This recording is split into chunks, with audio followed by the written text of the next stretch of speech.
This is a review for Alchemized by SenLinYu. Alchemized is a romantic fantasy novel. If you look online, you're going to see a lot of very passionate people insisting that it's neither of those things, and instead saying it is a literary novel about the horrors of war. Some of the reviews, you would think they were talking about A Farewell to Arms and not this. The conversation about romantic fantasy and romantasy as it is has made readers want to distance the books they like from those labels. But it is a romantic fantasy novel, just one with darker themes. There's nothing wrong with that. You know, we shouldn't be underappreciating genre fiction. Alchemized is adapted from a Harry Potter fanfiction called Manacled. This is the third, and please God, last Hermione Draco fanfiction turned traditionally published book, which I will read to review. I've talked about this in more detail on my review of Rose and Chains if you want to watch that, but just to state it briefly again, I do not agree with J.K. Rowling's views on trans people and the argument that any interaction with something that is even tangentially related to Harry Potter is supporting J.K. Rowling has been made, and I agree to some extent, especially if you're promoting it. That's not what I'm going to be doing. I think SenLinYu has made some effort to distance themselves from J.K. Rowling, but this is a book that is always going to be associated with Harry Potter. I am personally not a very big fan of Harry Potter. I have read all the books, but I was never particularly invested in them. The fanfiction Alchemized was based on Manacled was an internet sensation. The original fanfiction is very beloved. People are crazy about that thing. The film rights sold prior to the book's release for $3 million. This is a very big book release, and it is getting a lot of press coverage. Fans are very insistent that it will be good, and it has to be good. I read Manacled before this came out, so I could talk about it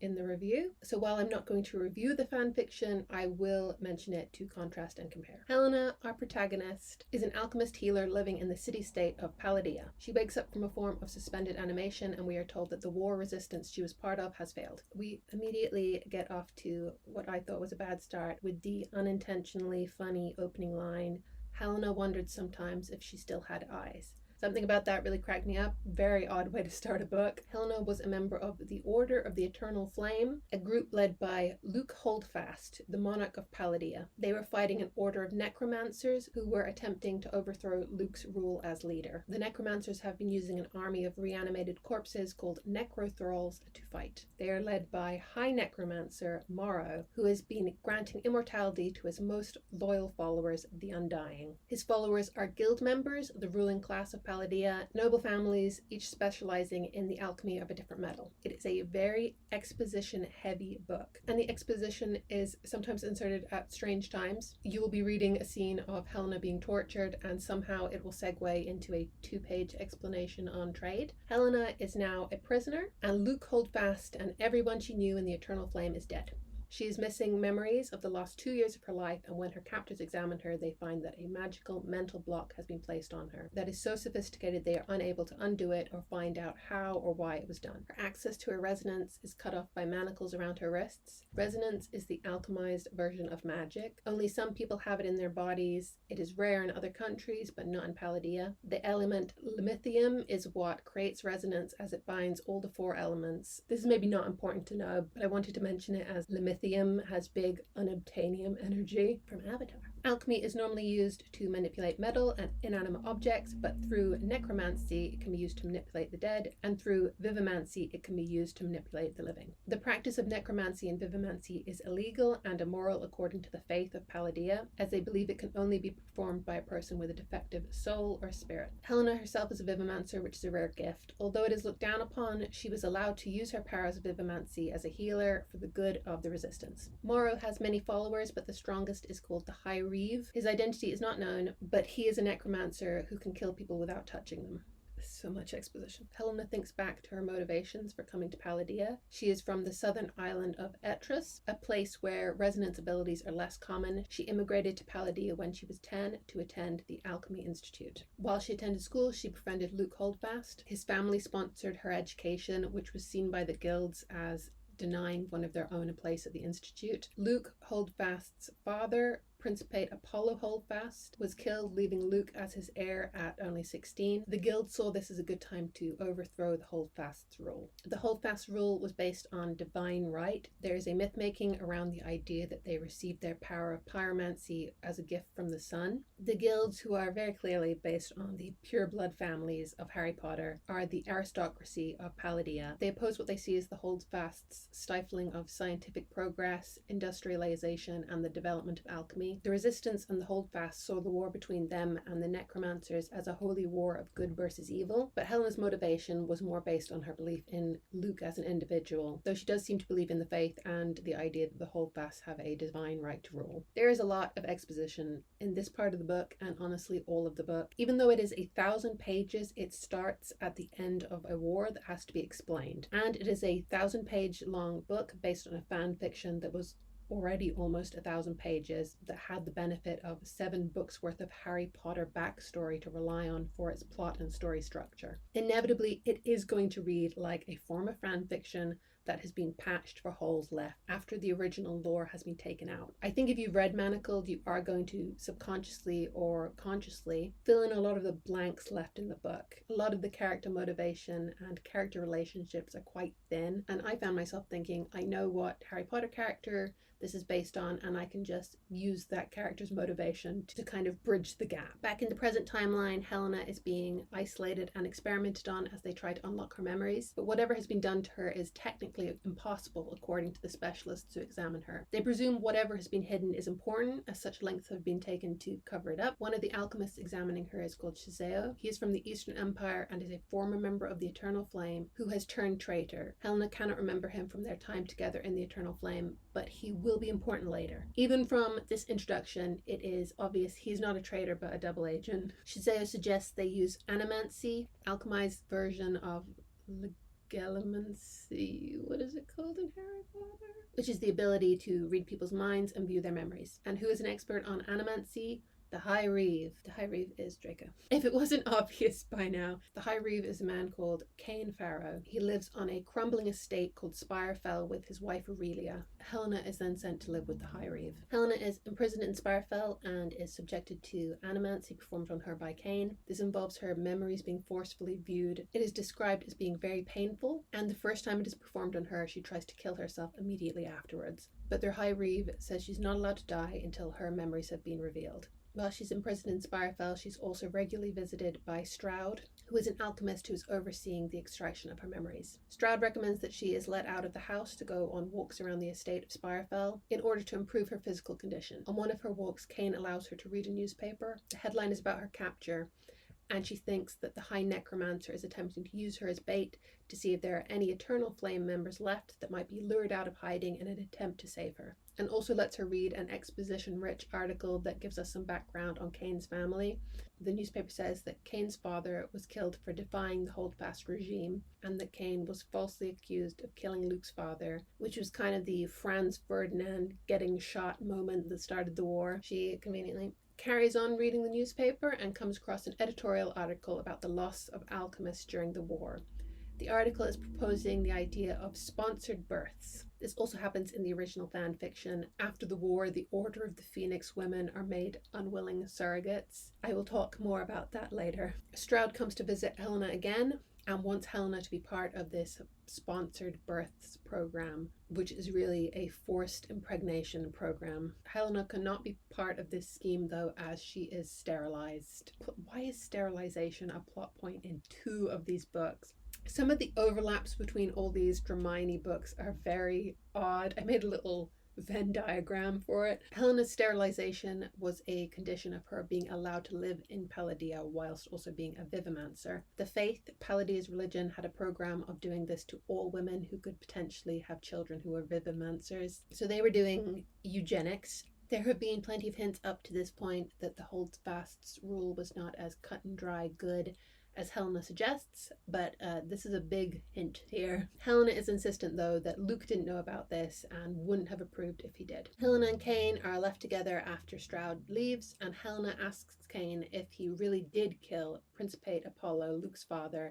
She asks this as a form of rebellion and also to get a rise out of him. He says he was ordered to by the High Necromancer. He pulled Apollo's heart out apparently. This is the equivalent of the Voldemort ordering Draco to kill Dumbledore plot in Harry Potter. He then mocks her for not doing much in the war.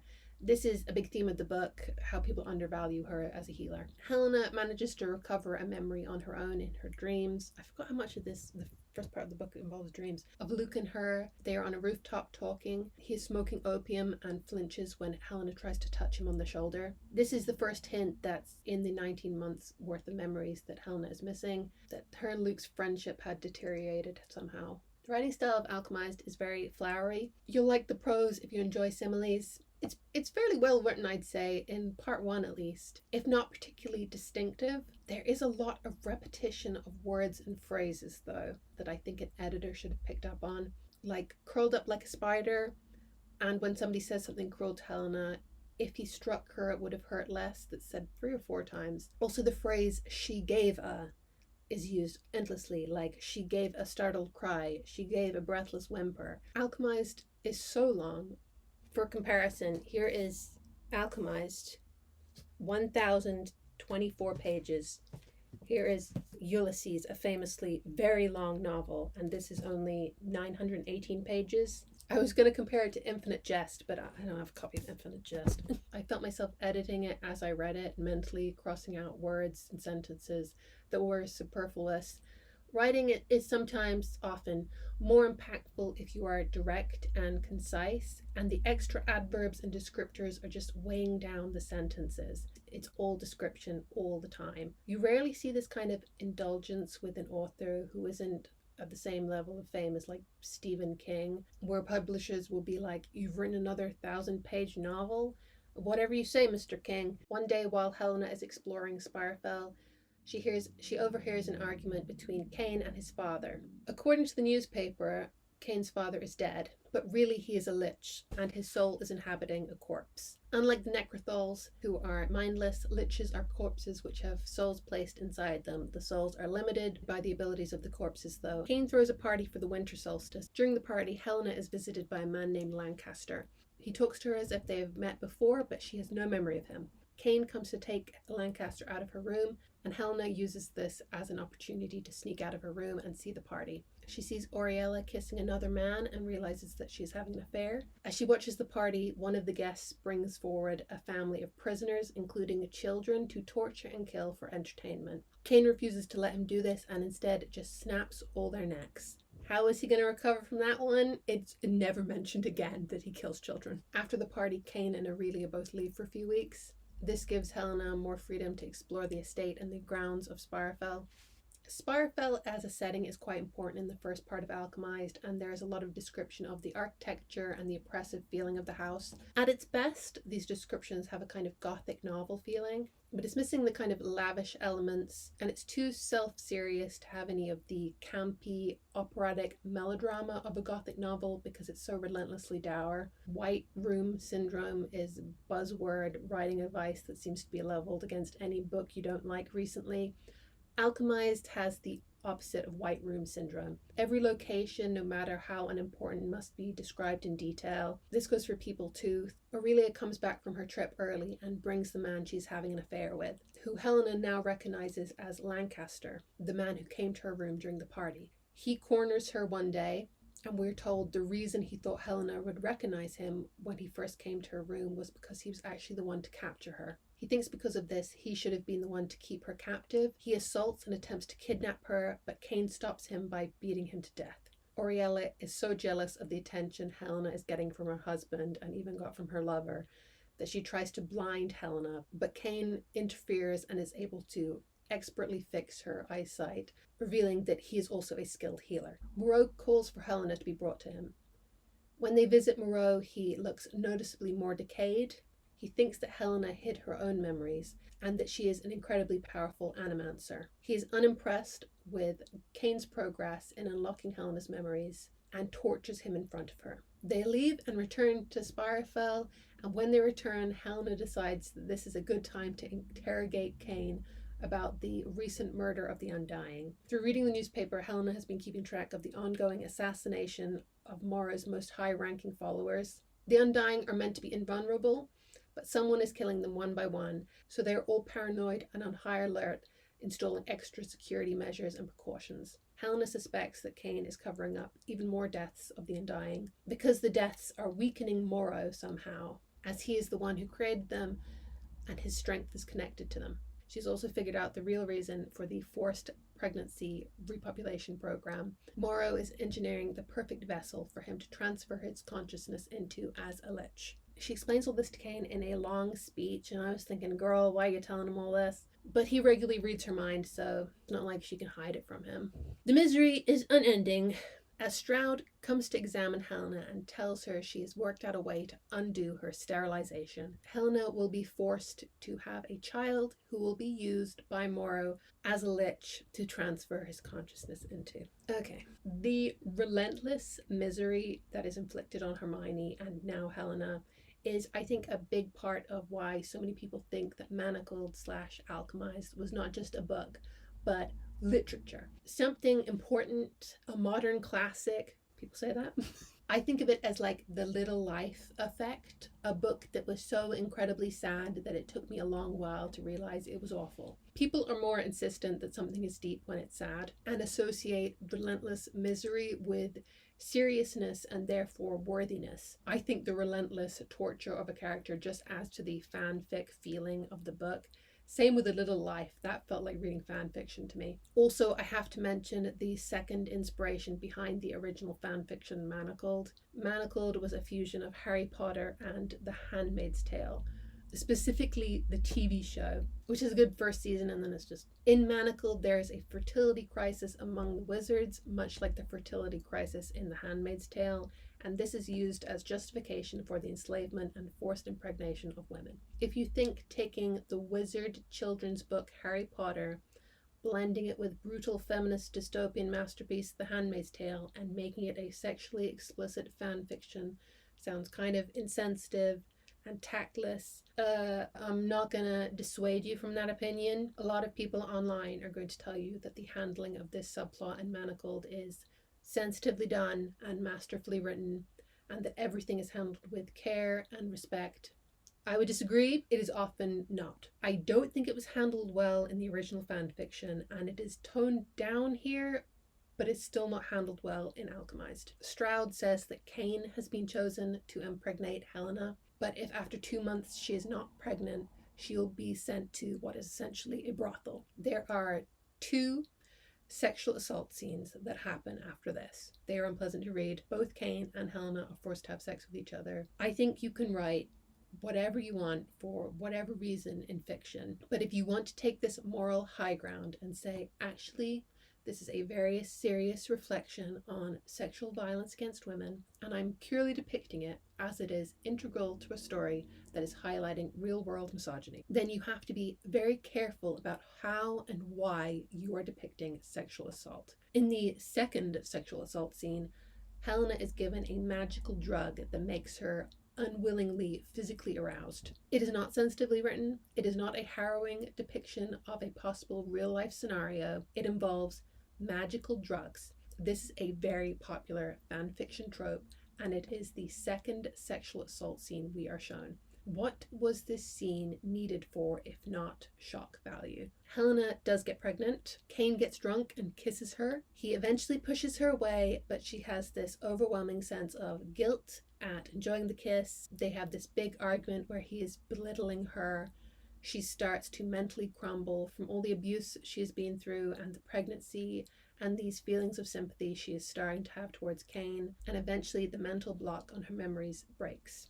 This is the end of part 1. 2 more parts. I'm going to take a little break from talking about the plot of Alchemized, and I'm just going to talk about fan fiction in general. When writing fan fiction, because you already have this framework of a universe and characters, it requires, I think, a different skill than writing an original novel. Arguably, this is more close to the skill required to write a book in a long-running series, because everything is established and what you need to do is write something compelling with the world you already have. This is why the best fan fiction is normally so ingrained in its source material that it is almost impossible to remove it. It is good because it's so ingrained in the universe. It's a commentary on the original work. You're using the existing material to do something interesting and unexpected but very believable in the universe. If you took, say, a very good Star Trek fan fiction and just changed all the names and references and said, This is my completely original story about the crew of a spaceship and their captain, John. If the reader knows Star Trek, it will be obvious that you are not writing about John, but writing about James Tiberius Kirk, captain of the Starship Enterprise. This can also work for alternative universe fanfictions. If I wrote a alternative universe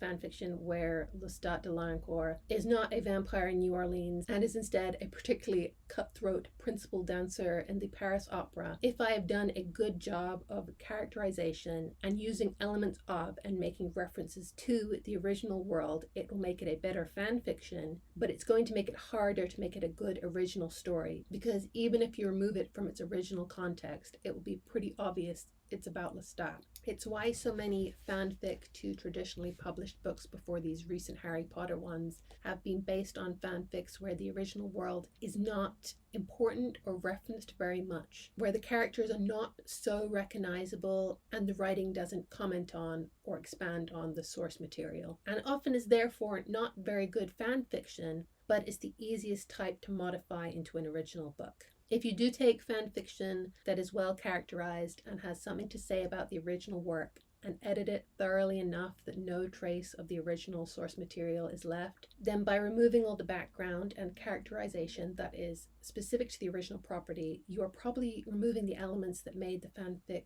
interesting. The reinterpretation of the plot, expanding on the established characters, the commentary on the original work, the subversion of expectations, the reinterpretation of the established world is gone. Alchemized's success is like an underdog story in many ways. It succeeded through word of mouth. It was released purely out of passion. And at the same time, it's also a story of the relentless monetization of everything, the bleeding dry of any unmonetized space, in the relentless pursuit of content while also putting these spaces in danger. It's an example of pop culture's obsession with franchises. Manacled became popular due to its connection to an already popular intellectual property. It's also depressingly typical that despite fandom spaces in general being very gay, all of the works that are getting published and these big movie deals are the ones based on heterosexual relationships. With all that being said, let's move on to part 2. Warning, I've tried my best to summarize the plot, but it's about to get very convoluted. Part 2 takes place 2 years prior to part 1, and it's all of Helena's suppressed memories of the war. We are about 4 years into the war already, and Helena is working at a hospital and seeing firsthand the result of the conflict. After her shift at the hospital, she goes to the house of Lila and Soren Bayard. They are Ginny Weasley and Ron Weasley, respectively. They are both paladins for Luke. Lila is paladin primary, so Luke's personal guard. We see Helena interacting with the other characters, and even from this, it is clear that there is some distance between all of these people who used to be close friends. When she returns to the hospital, there is a meeting in which Helena herself suggests using necromancy on the dead bodies so they could be used in the war effort to spare the living. Everyone in the meeting is horrified she would even suggest this, and she is disciplined for saying something that is considered to be heresy. She is then called into a meeting with Iva Holdfast. Iva is Luke's great aunt who is a strategist for the Resistance. She tells Helena that Cain Farron, a high-ranking member of the Undying, has switched allegiances and is going to be a spy for the Resistance. His demands for this are that if the Resistance wins, he will be pardoned of all his crimes, and that Helena will belong to him now and after the war. She agrees, and they set up a rendezvous point that they will meet at every week. Iva also gives Helena an amulet that she says is traditional for healers to wear. This will be important. Remember this. Helena is introduced to Crowder, a former professor who will be in charge of her mission and will be her point of contact for relaying any information Cain provides them. Helena will be relieved of most of her healer duties to focus on Cain, but as this is a secret mission, the cover for this is that she is being relieved of her duties due to her insubordination. Helena is also assigned an assistant in her mission, Shazeo. Shazeo is mentioned in part 1 as a traitor to the Resistance who is now working for Morrow. On her visits to Cain, he is unpleasant, vaguely sexually threatening, and repeatedly uses animancy on her to view her thoughts. He also insists on training her in resisting animancy and also in combat.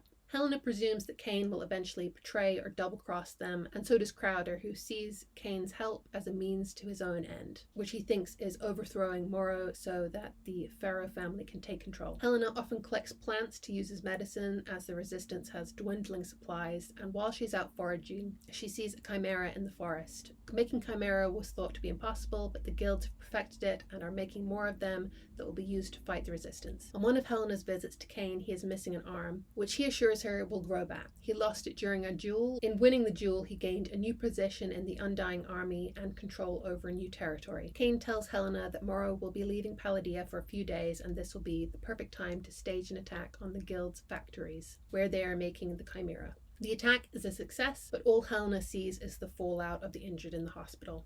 Helena goes to visit Cain and finds him mortally wounded. This was done to him by Morrow as punishment for the loss of the factories. Helena realizes that the territory Cain won in the duel included the factories, and that he gained this territory in order to assist the Resistance. Helena tries to use the Sunstone amulet that Ylva gifted her in order to channel her resonance, but it cracks open and a mysterious liquid comes out and flows into Cain's body.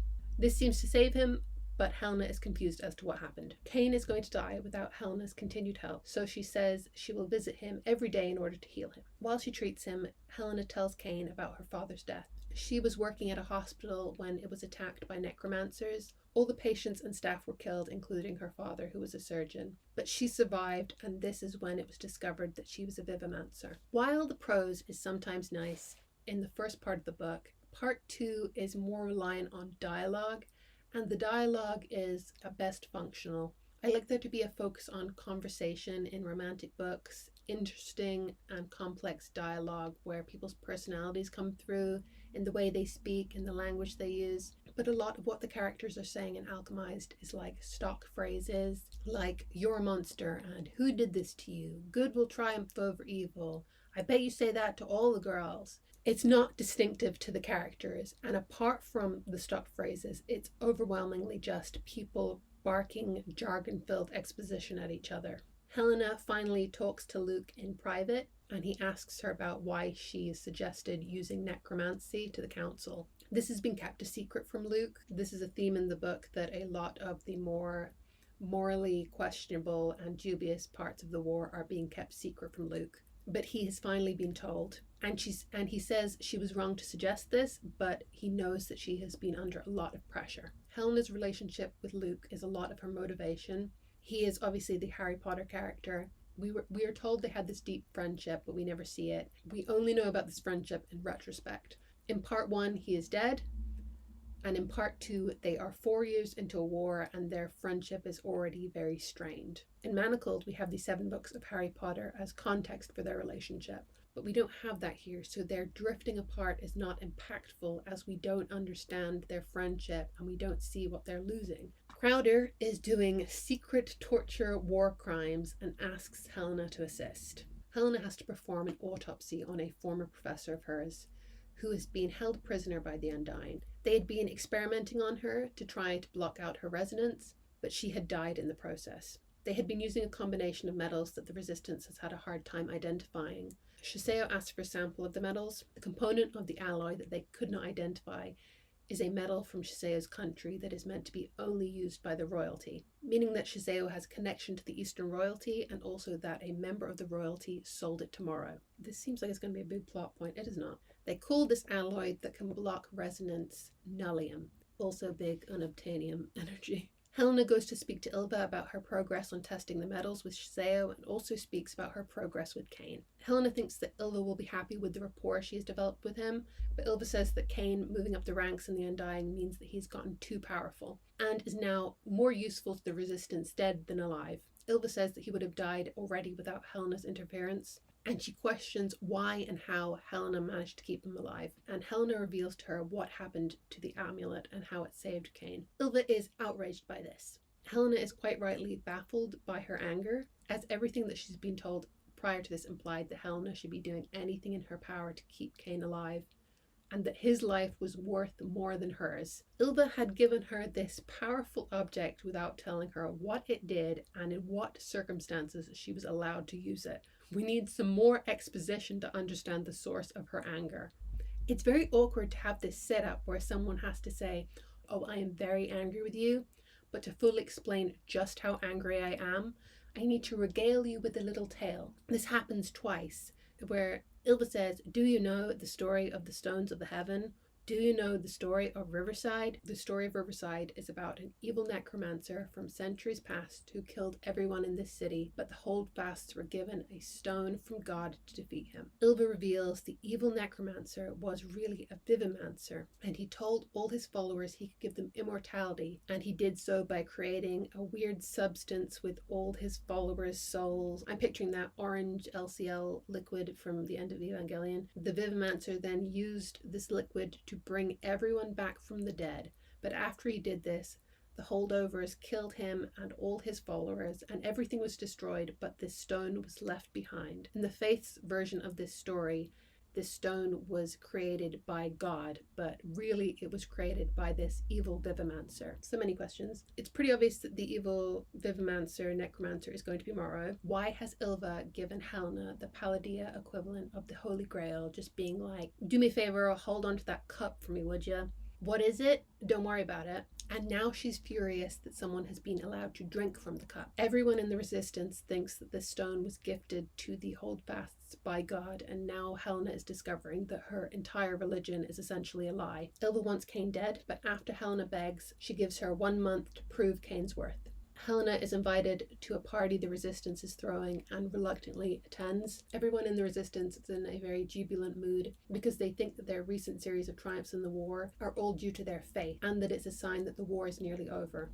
Somebody says to Helena that her suggestion that they use necromancy was actually a step in the Faith's plan, and her betrayal was like the Judas kiss that set everything in motion, when really everything that's been happening is because of Cain's interference. And now that he has fulfilled his usefulness, they want him disposed of to cover up the evidence and let everyone think they won the war because of God's will. I think this is a very interesting idea, that the Resistance sees this as like a holy war that they are fighting, and Helena is the one seeing the underbelly of everything. I think it would be very satisfying with more build-up. Helena goes to one of her weekly rendezvous with Cain, and whilst teaching her how to fight, they end up having sex. Helena is very conflicted about this and feels shame at losing her virginity because in Palladia society it is shameful to have sex outside of marriage. They both talk about the sex as if it was all part of Helena's plan and that she is manipulating him. He says after, "You seem pleased to have whored yourself. Classy guy." He's obviously trying to hurt her emotionally, and he tells her that when he asked for her as part of the agreement for him being a spy for the Resistance, he didn't actually care about her. He asked to own her specifically to play into the Resistance expectations of him as a dirtbag, I guess, and he plucked her name from his head completely at random because he thought she would be disposable. What he really wanted was to avenge his mother's death. He was forced to kill Luke's father, Principe Apollo, to save his mother, but in the end she was still too weak from Mora's torture and she died. Does this make any sense? Not really. If you wanted this plot where she has to interact with him, why not just make her an intermediary? Why imply that Cain wants to sexually assault her for some very nebulous reason? I found Helena and Cain quite charmless in their interactions. The book wants to be very grim and dark, understandably, but in a book that focuses so heavily on their romance, I think there needs to be moments where they connect outside of their role in the war. It's a book completely devoid of any wit, even when it attempts to have some. I don't expect it to be a comedy, but I just wanted some cleverness in the dialogue, some interactions where you see their personalities, their interests, what they could be outside of the war. Even serious novels have moments of levity and humanity seeping through, but Alchemized seems to think the way to be a serious novel is relentless misery and dry exposition. Helena returns to headquarters and finds out that during a mission in an attempt to save Lila, Luke was captured. Cain is secretly tasked with retrieving him, but Helena also is involved in a mission to save him.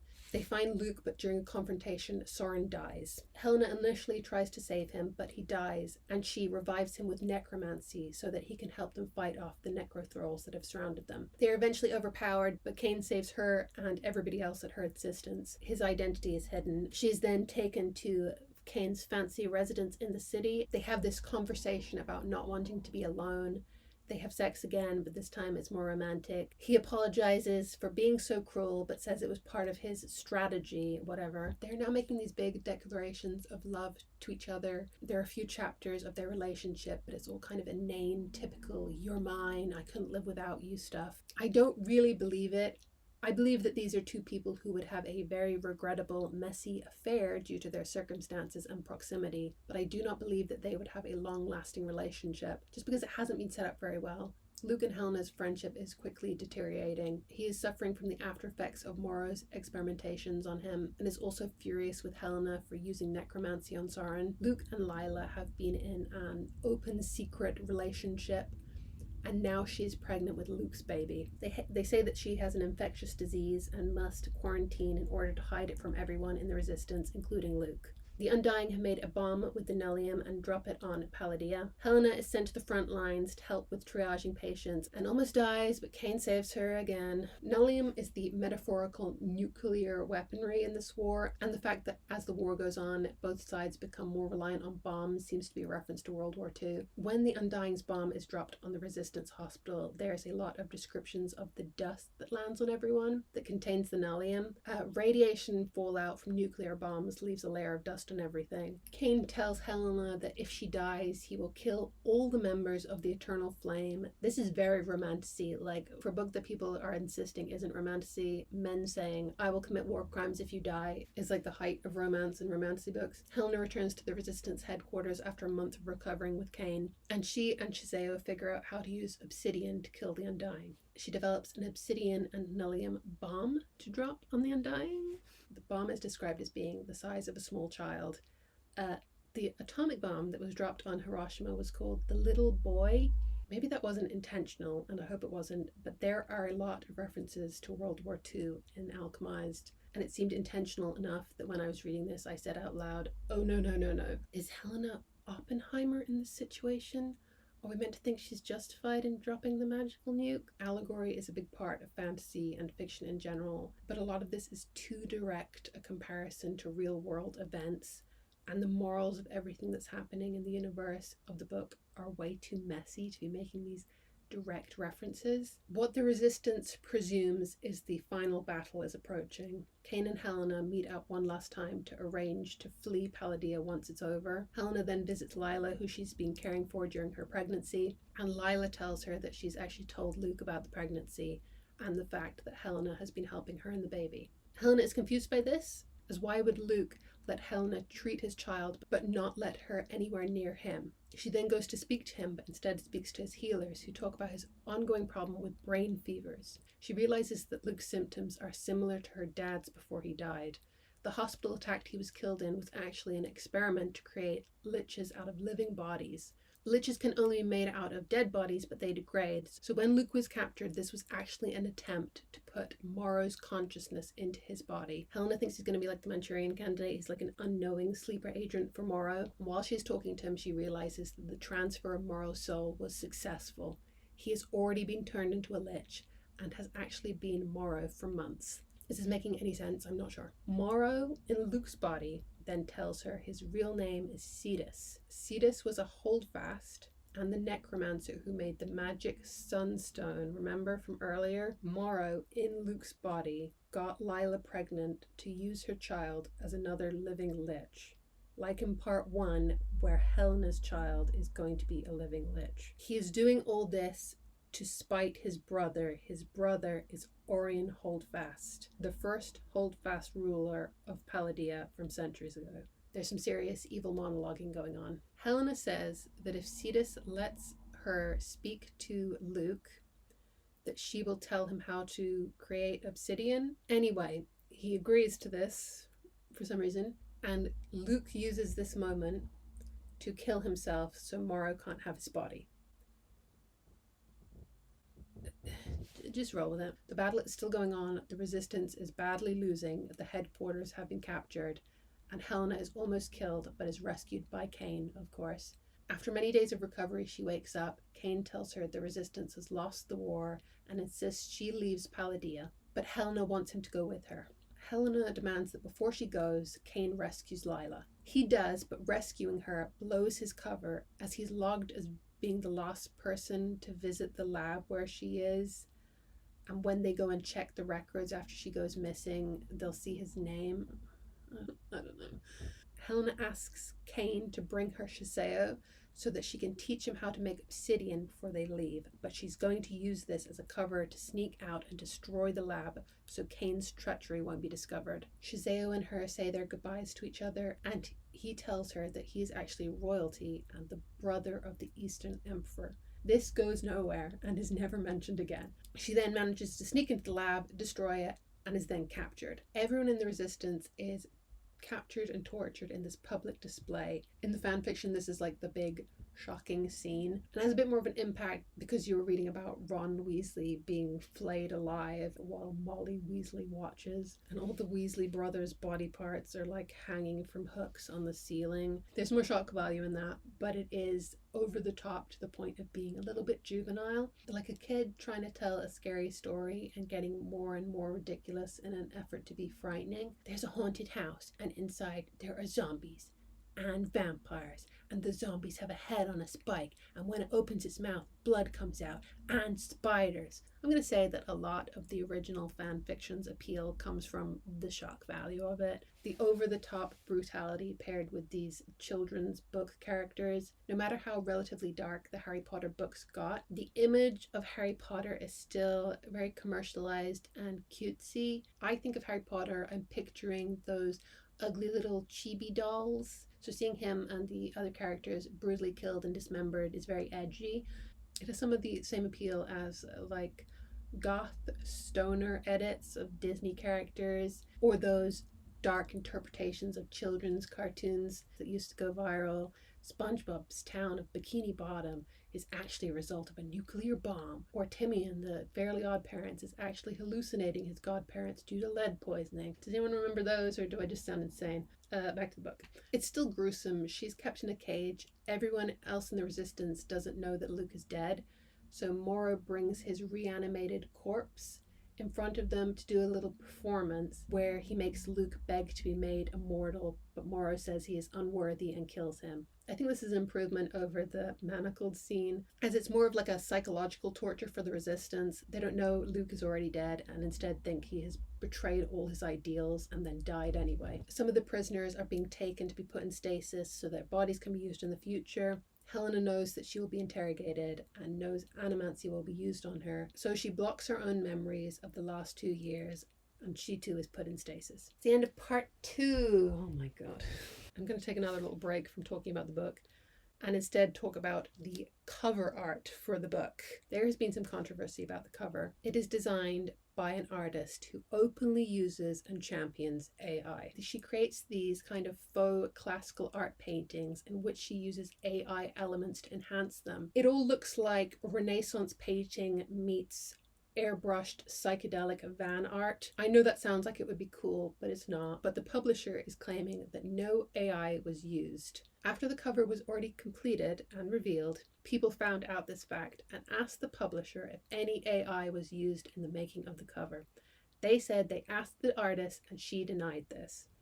But this implies that either they hired an artist known for using and championing AI to do the cover for Alchemized, but told her not to use it, then why hire her? She is an AI artist. Or they hired someone not knowing that they were an AI artist, and then after the cover was already completed, they asked her, "You didn't use any AI in this, did you?" At which point she has no motivation to tell the truth because there will be a controversy. Anyway, just looking at the cover, it looks very much like AI art in my opinion. It has this hazy effect that's meant to look like cracked varnish on a painting, but it just seems to be there to hide the AI blurriness. There's a lot of stuff going on that just doesn't look like something an artist would consciously choose to do. So either she did use AI, or maybe her extensive use of AI has influenced her style so much that her work just kind of looks like AI. I'm not going to accuse anybody of anything. I'm just having a conversation.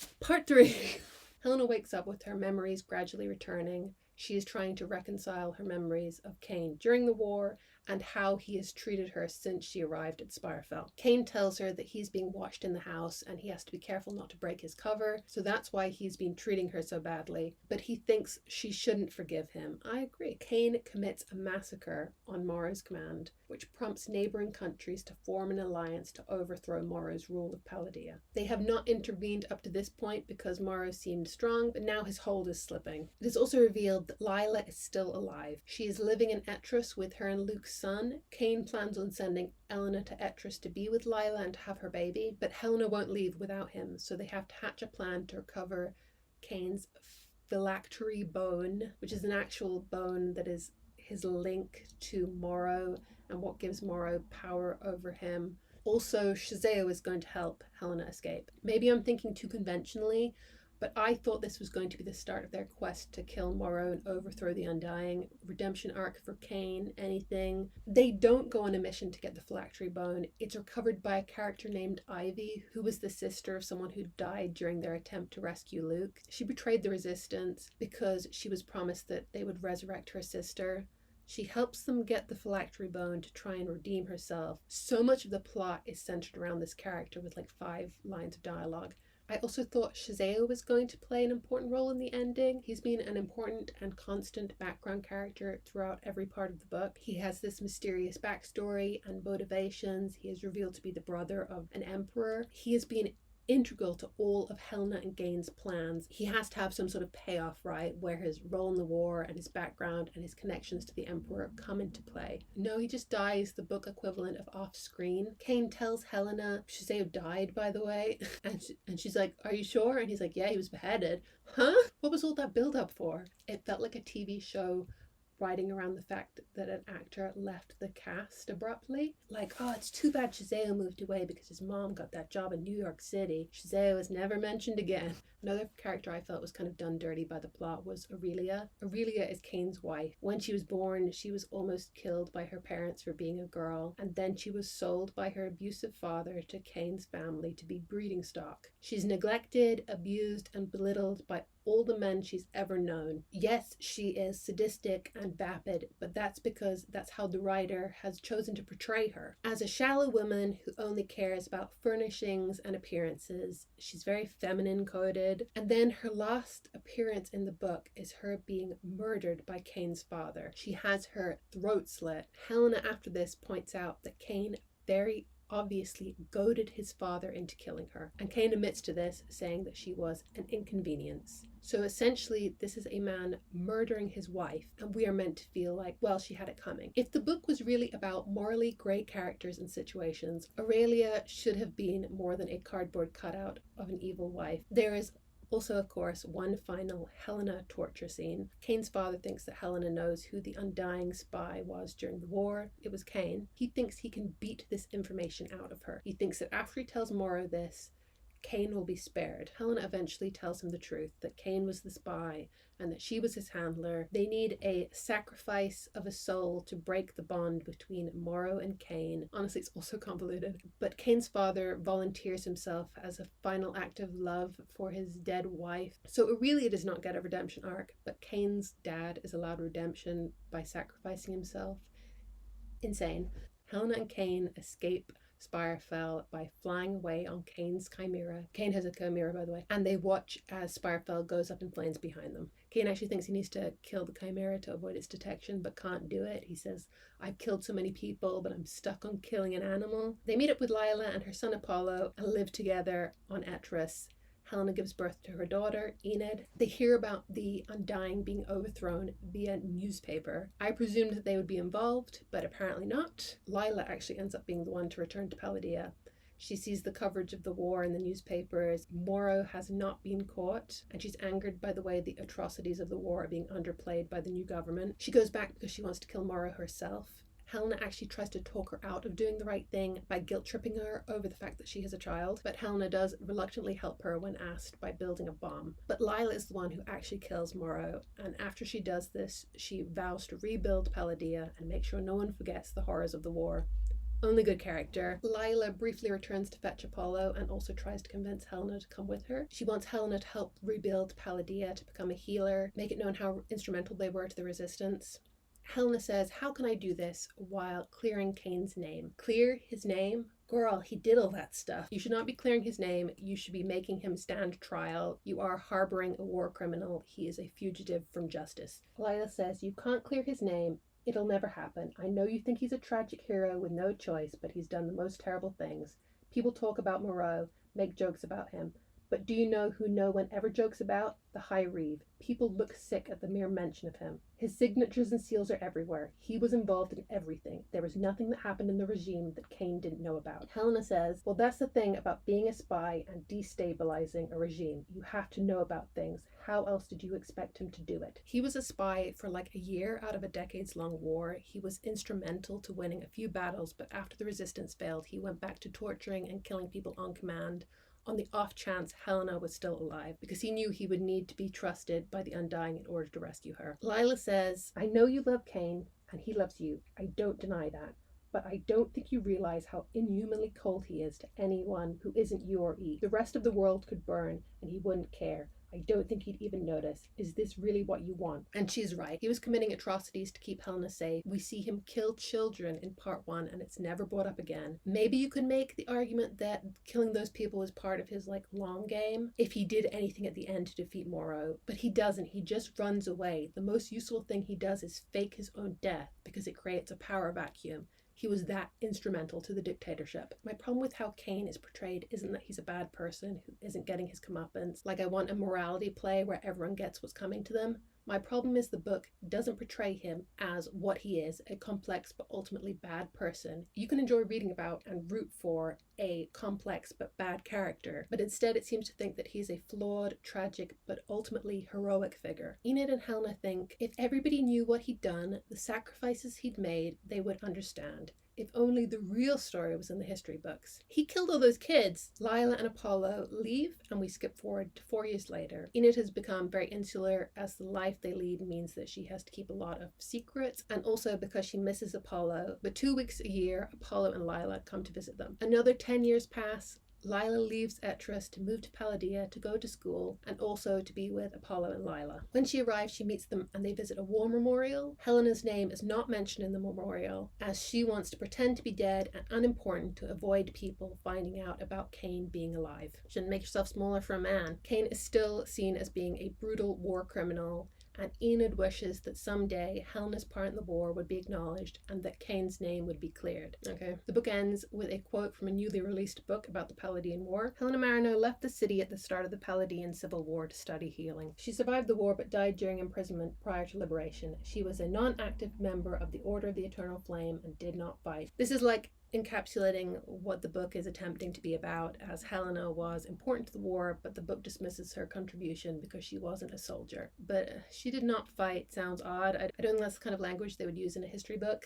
Maybe like she was not involved in active combat or something. Anyway, it's over. I felt no real emotion at the end of this. I'd seen all these reactions of people just sobbing online about this book, about the fan fiction. And even if I didn't enjoy the book, I had spent 1,000 pages and many, many hours with these characters. And I'm a big crier at books, films, music, theater, haikus. I'll cry at anything. I saw The Long Walk last week. I cried for like 3 hours. Honestly, I found that to be more of a compelling tragic romance than this. I finished Greek lessons yesterday. I was inconsolable, but all I felt when this was over was like relief that I didn't have to be reading it anymore. What can I say that I haven't already said? I just didn't like it. How are they going to make a movie out of this?